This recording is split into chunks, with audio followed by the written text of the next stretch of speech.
Hello, എല്ലാവർക്കും നമസ്കാരം. എല്ലാവർക്കും സുഖം തന്നെയല്ലേ?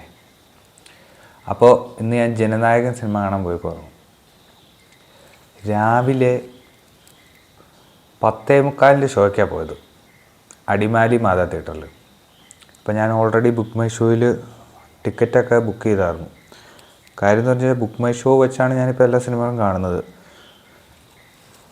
ഞായറാഴ്ച ആയതുകൊണ്ടും തിരക്കുണ്ടാവുമെന്ന് അറിയാമായിരുന്നു. അപ്പം അതുകൊണ്ട് ജസ്റ്റ് ഞാനിങ്ങനെ നോക്കിക്കഴിഞ്ഞപ്പോൾ ഓൾറെഡി എല്ലാ സീറ്റും ബുക്കായി. എനിക്കെപ്പോഴും സിനിമ കാണുമ്പോൾ പകുതിയിലേ ഞാൻ ഇരിക്കുകയുള്ളൂ. അതായത് ഒത്തിരി ബാക്കിൽ പോയിരിക്കില്ല, നടുക്കായിരിക്കുള്ളൂ. നടുക്കിരുന്നാലാണ് എനിക്ക് സിനിമ കണ്ടു കഴിഞ്ഞാൽ ഒരു നല്ല വലിപ്പത്തിൽ കാണുകയും വേണം. ഒത്തിരി ഫ്രണ്ടിൽ പോയിരിക്കാനും പാടില്ല. അങ്ങനെ ഒരു നടുക്കായിരിക്കുള്ളൂ. അപ്പം നടുക്ക് തന്നെ കിട്ടി. നടുക്ക് കിട്ടിയത് കുറേ ആൾക്കാരുടെ ഇടയിലൊരു സീറ്റാണ് കിട്ടിയത്. ഓൾറെഡി ബുക്ക് മൈ ഷോയിൽ നോക്കിയപ്പോൾ തന്നെ ഓൾറെഡി ഒരു 75% ടിക്കറ്റ് ഓൾറെഡി ബുക്കായിരുന്നു. സൺഡേ ആണല്ലോ, നല്ല തിരക്കുണ്ടാവുമെന്ന് അറിയാമായിരുന്നു. തിയേറ്ററിൽ ചെന്നപ്പോൾ നിറച്ചും ആൾക്കാരാണ്. അത് ഈ മൂന്നാർ ഏരിയയിൽ നിന്നൊക്കെ തമിഴ് ആളുകളുണ്ടല്ലോ, അവരൊക്കെ വന്നിട്ടുണ്ട്. വിജയുടെ പടമായതുകൊണ്ട് എല്ലാവരും വന്നിട്ടുണ്ട്.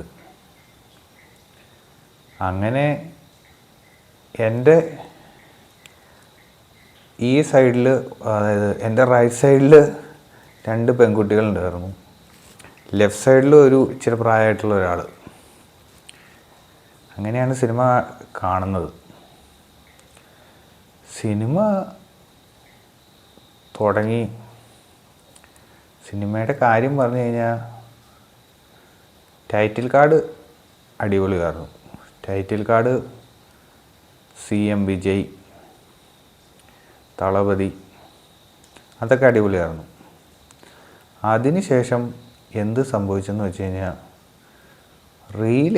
റീല് കാണുന്ന പോലെയാണ്. ഒരു പ്രശ്നം ഉണ്ടാവുന്നു, അങ്ങോട്ട് വിജയ് വരുന്നു, ഒരു ഇൻട്രോ പോലെ കൂളിംഗ് ഗ്ലാസ് കേട്ട് ഇങ്ങനെ വരുന്നു. അത് ആദ്യത്തെ സീനിൽ ഓക്കെ. ആദ്യത്തെ സീനിൽ ഒരു പ്രശ്നം ഉണ്ടാകുന്നു, അവിടെ വിജയുടെ ഇൻട്രോ കാണിക്കുന്നു. ഇത് പോലെയൊന്നുമല്ല. ഇത് കുറച്ച് കഴിഞ്ഞിട്ട് പിന്നെ ഒരു അരമണിക്കൂർ കഴിയുമ്പോഴേക്ക് അടുത്ത വിഷയം ഉണ്ടാകുന്നു, അവിടത്തേക്ക് വീണ്ടും വിജയ് വരുന്നു. അങ്ങനെ ഒരു 5-6 ഇൻട്രോ പോലെയാണ് സിനിമ കഥയും ഒന്നൊന്നുമില്ല. ചുമ്മാ കുറേ ഇങ്ങനെ ആക്ഷൻ സീൻസുകൾ തന്നെ, കുറേ സ്റ്റണ്ട്. പിന്നെ ദളപതി കച്ചേരി, വിജയുടെ ഡാൻസൊക്കെ ഉണ്ട്. വിജയ് അടിപൊളിയായിട്ട് ഡാൻസൊക്കെ കളിക്കുന്നുണ്ട്. ആക്ടിങ് എന്ന് പറഞ്ഞിട്ടുണ്ടെങ്കിൽ കുറേ സെൻറ്റിമെൻറ്റ്സൊക്കെ ചുമ്മാ തിരികെ കയറ്റി വെച്ചേക്കുവാണ്. ഈ തങ്കച്ചി പാസം അങ്ങനെയൊക്കെയുള്ള കാര്യങ്ങളുണ്ടല്ലോ, അങ്ങനെയൊക്കെയുള്ള കാര്യങ്ങളൊക്കെയാണ് വച്ചേക്കുന്നത് സിനിമയിൽ. ഞാനിങ്ങനെ കണ്ടുകൊണ്ടിരുന്ന് കുറച്ച് കഴിഞ്ഞ് എനിക്ക് ഈ സിനിമ കണ്ടിട്ട് ഒട്ടും അങ്ങോട്ട് കണക്റ്റ് ആവുന്നില്ല. സിനിമയിലേക്ക് നമുക്ക് ക്യാരക്ടറുമായിട്ടൊരു ഇമോഷണൽ വരുന്നില്ല. അപ്പം ഞാൻ നോക്കിക്കഴിഞ്ഞാൽ ഇപ്പോൾ ഞാനിങ്ങനെ റൈറ്റ് സൈഡിലേക്ക് നോക്കിയപ്പോൾ ആ പെങ്കൊച്ചൊക്കെ ഇരുന്ന് കരയുക. ഇപ്പുറത്ത് നോക്കിക്കഴിഞ്ഞപ്പോൾ അപ്പാപ്പൻ്റെ ഇരുന്നിങ്ങനെ രോമാഞ്ചം കൊള്ളുന്നുണ്ട്. എന്തൊക്കെയോ ഓരോരുത്തർക്ക് ഓരോ രീതിയിലാണല്ലോ. എങ്കിലും നമുക്കൊരിക്കലും കണ്ടു കഴിഞ്ഞ് കഴിഞ്ഞാൽ ഇത് വലിയ സംഭവമാണെന്നൊന്നും തോന്നില്ല. അങ്ങനെയൊക്കെയാണ് എടുത്തു വച്ചിരിക്കുന്നത്. അതായത് ഈ നമ്മളെ എക്സൈറ്റ്മെൻറ്റ് ചെയ്യിക്കുന്ന ഒന്നുമില്ല. ചുമ്മാ ഇങ്ങനെ കണ്ടുകൊണ്ടിരിക്കുക. 3 മണിക്കൂറുണ്ട് പടം. എന്നെ സംബന്ധിച്ചിടത്തോളം എന്ന് പറഞ്ഞിട്ടുണ്ടെങ്കിൽ സിനിമ ഭയങ്കര ഡിസ്കസ്റ്റിംഗ് ആണ്. സിനിമ കഴിഞ്ഞ് എങ്ങോട്ടെങ്കിലും ഇറങ്ങിപ്പോയാൽ മതിയെന്ന് തോന്നി. അങ്ങനെ 3 മണിക്കൂർ കഴിഞ്ഞു. ഇറങ്ങിക്കഴിഞ്ഞപ്പോൾ അടുത്ത ഷോയ്ക്ക് വേണ്ടി നിറച്ചും ആൾക്കാർ നിൽക്കുക. അത്രയും ആൾക്കാരുണ്ട് സിനിമ കാണാൻ.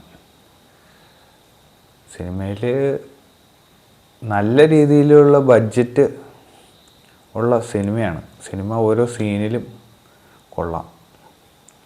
പിന്നെ ആ ദളപതി കച്ചേരി ഡാൻസ് കുറേ BGM ഒക്കെ നല്ലതാണ്. പക്ഷേ ഇത്രയും ബഡ്ജറ്റും മുടക്കിയിട്ട്